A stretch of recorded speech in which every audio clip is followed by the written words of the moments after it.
Hello, friends, and welcome to Adventures in Pixieland. My name is Amy. I am an ordained minister, and we are in Bible study. We are in the NIV.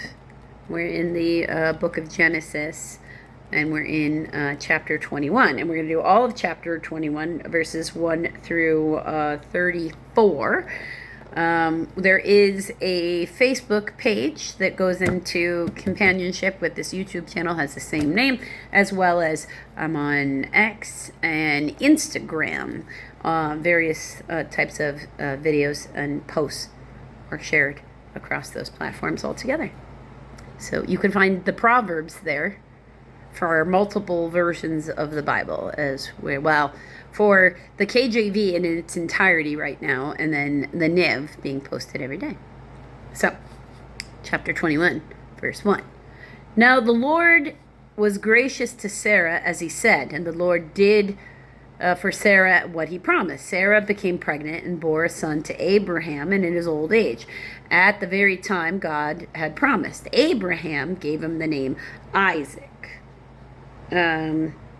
Isaac means he laughs. Yes, because he laughed. To the son Sarah bore him. When his son Isaac was 8 days old, Abraham circumcised him as God had commanded. Abraham was 100 years old when his son Isaac was born to him. Sarah said, God has brought me laughter, and everyone who hears about this will laugh with me. And she added, who would have said to Abraham that Sarah would nurse children? Yet I have borne him a son in his old age. Let's call that a miracle. Hagar and Ishmael sent away. Oh, that's not so nice, right? The child grew and was weaned, and on the day Isaac was weaned, Abraham held a great feast. But Sarah, that saw the son whom Hagar the Egyptian had born to Abraham, was mocking.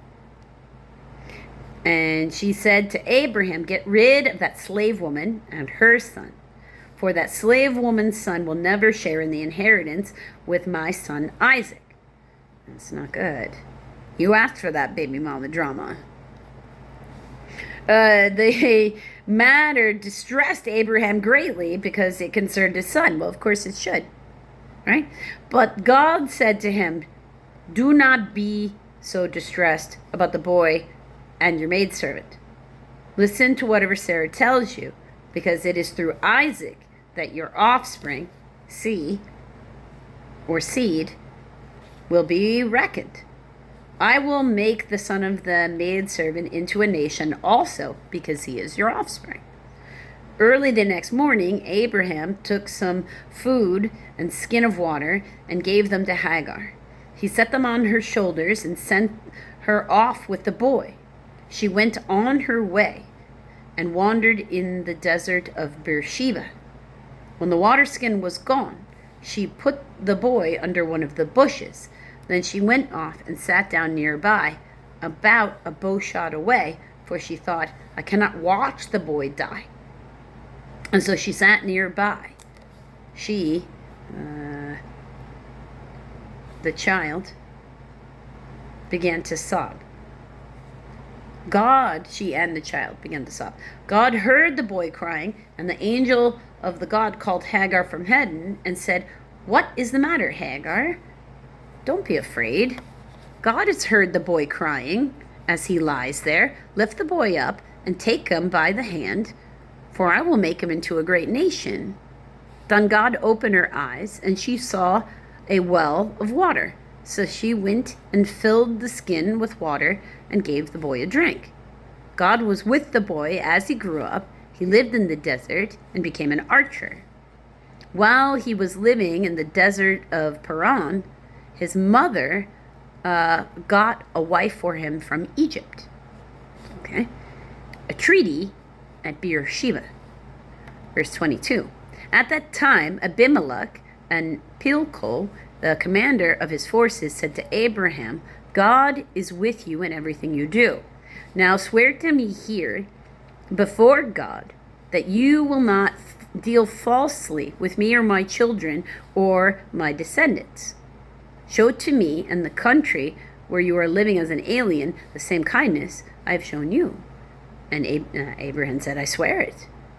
Then Abraham complained to Abimelech about the well of water that Abimelech's servants had seized. But Abimelech said, I don't know who has done this.